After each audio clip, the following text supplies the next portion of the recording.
Okay, let's unpack this. Pokemon cards. We all remember that hit of childhood joy, Oh, right? yeah. Flipping through your binder. That great thwack sound when you traded for that one you really wanted. Just, good, clean fun. Totally.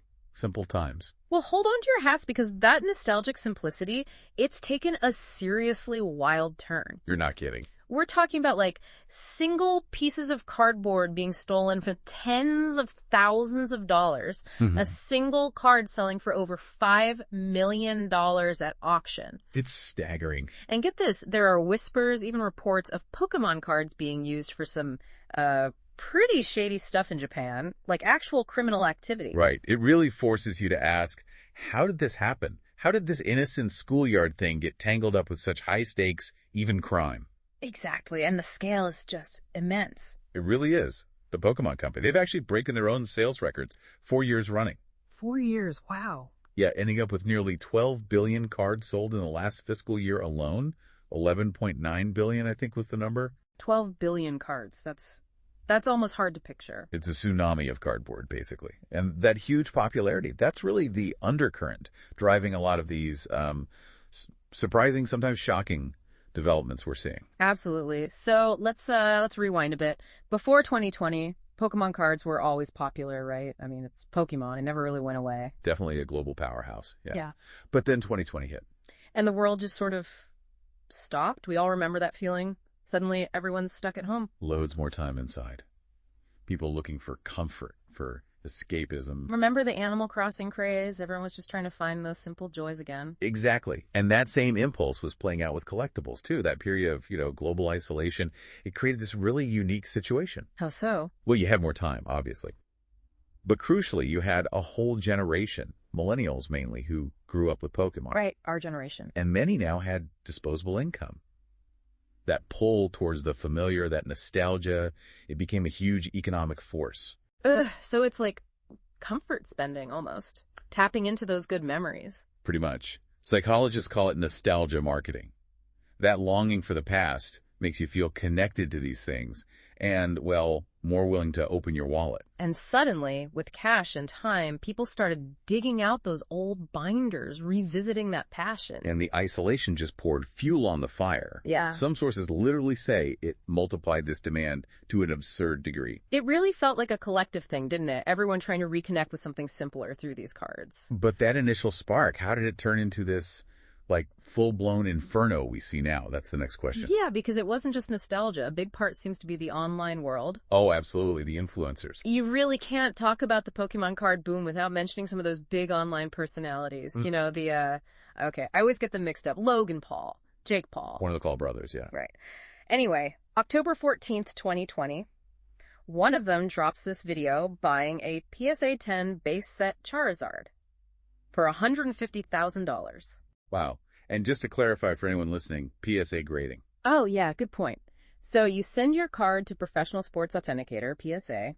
They check the condition, give a grade from 1 to 10. 10 being basically perfect. Gem mint, they call it. Yeah. Just came out of the pack. Exactly. And that PSA 10 grade, that sends the value through the roof, especially for an iconic card like Charizard. And it's not just about no scratches, right? They look at the centering of the art, the sharpness of the corners. A lot goes into that 10. And this guy didn't stop there. Later, he buys a 1998 Pikachu Illustrator card. The holy grail for many. For $5.25 million. An absolutely insane figure. And this card is like a myth. It was a prize for a Japanese contest, never sold in stores. So seeing that kind of money change hands, it made global news. It really did. And that injected this whole new level of fascination. Speculation, maybe. Into the whole hobby. Totally. These massive public purchases were like a giant advertisement.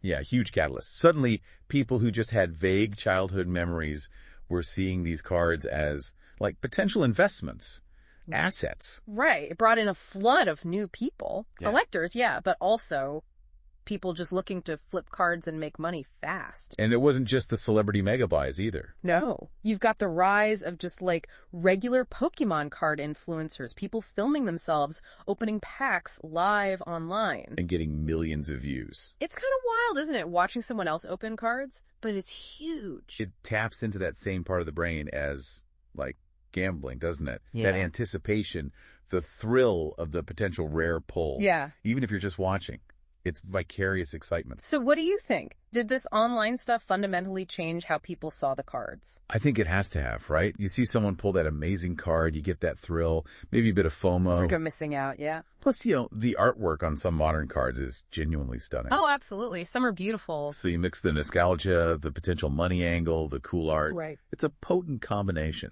A perfect storm, really. And that storm has fueled a market that's not just way more valuable, but also incredibly volatile. Prices are all over the place. They can shoot up like crazy, seemingly overnight, just based on hype. We saw that with the alternate art Umbreon VMAX from Evolving Skies. Oh, the Moonbreon. Yeah, gorgeous card. That card, ungraded, just raw out of a pack, was selling for over $1,000 at its peak. $1,000 for one modern card. That just shows the level of hype we're dealing with. But all this hype, all this money, unfortunately, it's brought out a darker side, too. Yeah, things you really wouldn't associate with, a kid's card game. Exactly. Tell me about it. Did you see that video from Costco earlier this year?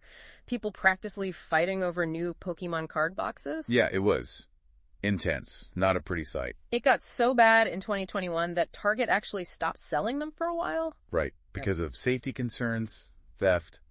It was getting out of hand. It really shows how that perceived value, that scarcity, can just make people act differently. Aggressively, even. It's a massive shift from just trading duplicates on the playground. And the stories get weirder. There was that report from Japan, the guy who did a Mission Impossible style heist. Rappelling down ropes into a store. Yeah. To steal rare cards. It's almost comical if it weren't, serious theft. The lengths people will go to. Yeah. And it affects everyday buying, too. Oh, totally. You mentioned going into CVS. Yeah, and the Pokemon cards are behind those locked plastic cases now. You need an employee to get anything. I think everyone's seen that. It's not like the old days where you just tossed a pack in your basket with your snacks. Definitely not a casual impulse buy anymore. Right. Now it's this whole procedure, and then you've got the scalpers. The bane of many collectors. People just buying up all the stock they can find the second it hits shelves. With zero interest in the cards themselves, just aiming to resell online immediately at a huge markup. And they price out the actual fans, the kids, the collectors who just want to open some packs. And because the hype is so high, they can often get away with it. There's always someone willing to pay the inflated price. It feels like market manipulation sometimes. Like that example of the Snorlax card. Right. The $8 card suddenly jumping to $15, predicted to hit $20. A 130% increase. Super fast. When you see that happen, you have to wonder, is this real demand, or are people artificially driving up the price? It raises serious questions. No. And if all that wasn't enough, we get into some really murky territory. Okay, brace yourself for this one. There are reports, apparently, from a former Yakuza boss in Japan. The crime syndicate. Yeah, saying they've been using Pokemon cards for money laundering. Wait, what? Pokemon cards? For money laundering? That's the claim. It sounds insane, I know. It's genuinely shocking, taking this beloved childhood thing and twisting it for that. The logic, though, when you hear it explained, it kind of makes a twisted sort of sense. How? Well, think about it. If you have huge amounts of illegal cash, dumping it in a bank is risky. Holding on to stacks of bills is risky. But Pokemon cards, especially valuable ones, they're small, easy to hide, easy to transport. And if you can sell them overseas, maybe in a different market, tracking that money becomes way harder for authorities. So they're using them like high value, easy to move commodities. Basically. But what's really wild is how they allegedly find the valuable cards. Right. Because you can't just know which pack has the rare card, can you? You'd think not. Yeah. But remember the Mission Impossible heist guy. These groups are apparently resourceful. The claim is they use specialized gear. Like what? Like, super sensitive scales to weigh the packs. Apparently packs with certain rare cards, like full arts or secret rares, might weigh fractions of a gram more because of the foil layers or textures. No way. They can weigh them that accurately. And maybe even specialized metal detectors to detect the foil content differences before the packs are even opened. That is incredibly sophisticated. Yeah. And disturbing. It's almost unbelievable, right? That level of effort to exploit Pokemon cards. I mean, I look at my old binder from the 90s, the early 2000s. Yeah. Full of these cards that just meant fun, trading with friends, that simple joy. That personal connection. I think so many people feel that. They weren't just bits of cardboard. They were tied to memories. Innocent times. Exactly.